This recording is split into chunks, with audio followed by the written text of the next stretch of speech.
हाय। कैसे हैं हमारे प्यारे प्यारे से बच्चे? उम्मीद है बहुत ही अच्छे होंगे, पढ़ाई बढ़िया चलेगा, है ना। तो चलिए इस क्वेश्चन को स्टार्ट करते हैं। आपके स्क्रीन पर क्वेश्चन दिख रहा है।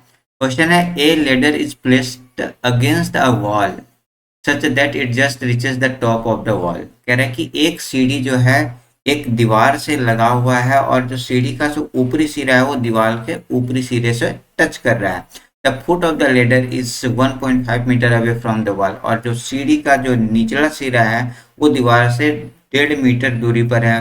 तो आपको बताना है दीवार की ऊंचाई। और ये भी कह रहा है कि जो and the ladder is inclined at an angle of 60 degree. और जो सीढ़ी है वो 60 डिग्री से झुका हुआ है। तो चलिए समझते हैं, इस क्वेश्चन को बनाने की कोशिश करते हैं। मान लीजिए कि एक दीवार है, ये आपके पास इस जगह पे मैं दीवार बनाता हूँ, ये आपके पास दीवार है ए और ये बी हमारे पास दीवार है। और एक सीढ़ी यहाँ पे लगा हुआ है जो जमीन से इस जगह से, ये एक पॉइंट है सी, और यहाँ से यहाँ तक का दूरी जो है 1.5 मीटर है। और सीढ़ी इस जगह से लगा हुआ है और दीवार के ऊपरी सिरे को टच कर रहा है। और ये सीढ़ी झुका हुआ है कितने डिग्री पर? 60 डिग्री पर इंक्लाइंड है। तो इसका मतलब अब आपको बताना है कि इस वाले दीवार का जो हाइट है, अब find the height of the wall. तो दीवार का हाइट फाइंड करना है। मान लेते हैं हाइट क्या हमारे पास h मीटर है। तो अब यहाँ लेते हैं सॉल्यूशन। देखिएगा, अगर क्वेश्चन में कोई डाउट रहेगा तो आप कमेंट सेक्शन में हमसे पूछ सकते हैं। ठीक है, तो चलिए यहाँ पर अभी इसको सॉल्व करते हैं। लिखते हैं इस जगह पर लेट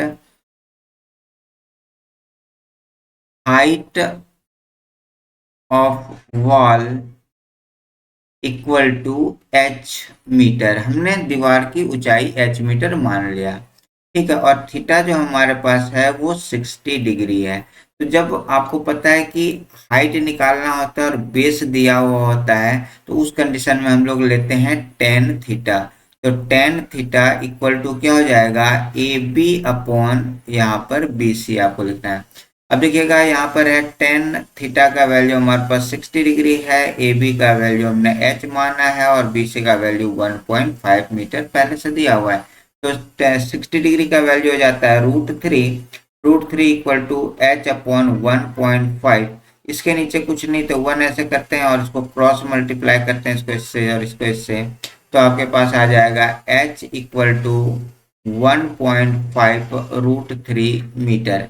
आप इसको यहाँ पर भी छोड़ सकते हैं आंसर, या फिर एक स्टेप और ले लीजिए 1.5 इंटू 1.73।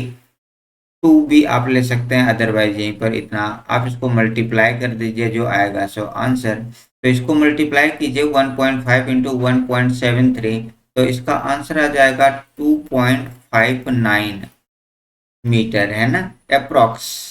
तो यहाँ पर ये अप्रोक्स हो जाएगा, क्योंकि ये वैल्यू क्या है कि हमने पॉइंट के बाद और भी डिजिट आते हैं जो कि हमने छोड़ दिया है। तो इसलिए आप यहाँ तक भी अगर आंसर करके छोड़ देंगे तो गलत नहीं माना जाएगा, ये भी राइट माना जाएगा। आप यहाँ तक आते हैं तो राइट माना जाएगा, क्योंकि यहाँ पे दिया हुआ नहीं है कि आपको √3 का वैल्यू 1.73 लेना है। जो दिया रहेगा वो ले सकते हैं 1.732, इन दोनों में से जो भी रहेगा वो लेंगे, अदरवाइज हम क्या करेंगे, √3 को √3 छोड़ सकते हैं। तो उम्मीद है ये वाला क्वेश्चन छोटा सा आपको बिल्कुल तरीके से समझ में आ गया होगा। किसी भी तरह का डाउट है तो आप कमेंट सेक्शन में जाकर डाउट लिख सकते हैं, मैं उस डाउट को क्लियर करने की कोशिश करूंगा।